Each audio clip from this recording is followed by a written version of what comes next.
Hey y'all, here's our 16 5-gallon buckets that we'll be using for tomatoes as we did last season. But the soil needs to be amended before we use it this season, as the nutrients and all that good stuff has likely been drained out. If we was starting with a fresh bucket and didn't have soil from last year, what I would use is I would use potting mix. For a 5-gallon bucket, I would use about 85% potting mix and then about 15% peat moss. Mix that peat moss in with the potting mix. Fill your bucket and water it in good. They say to water your peat moss before you use it, but that is how I water it. It is one of the ways you can do it. It's not the correct way, the only way, but that is how I do it, and that's what my channel is about, teaching you what I do, how I do it. I'll try not to talk a lot, but we are amending these buckets. As you just heard, it's potting soil and peat moss in there.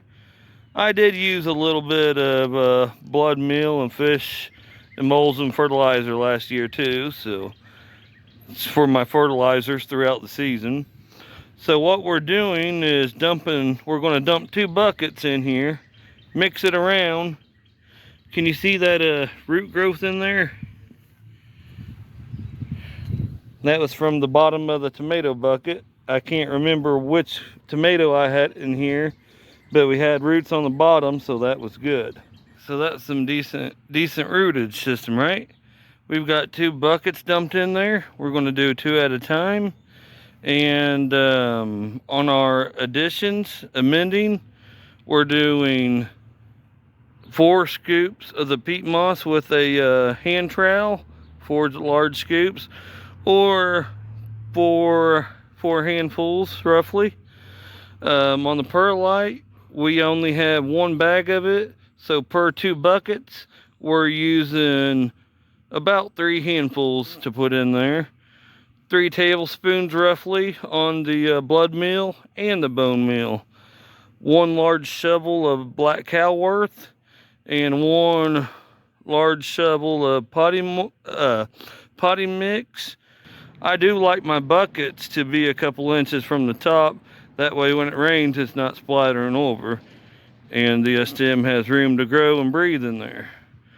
This is how I amend my soil to grow my tomatoes. What was he saying?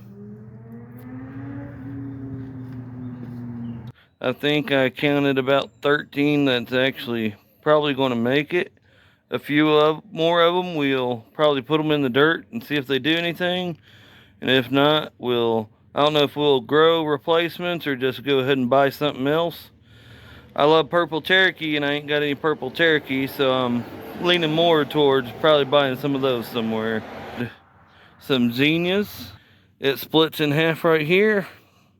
On the left half is what I call good marigolds. They're the best ones I like. And then over here is all the marigolds. So there we are.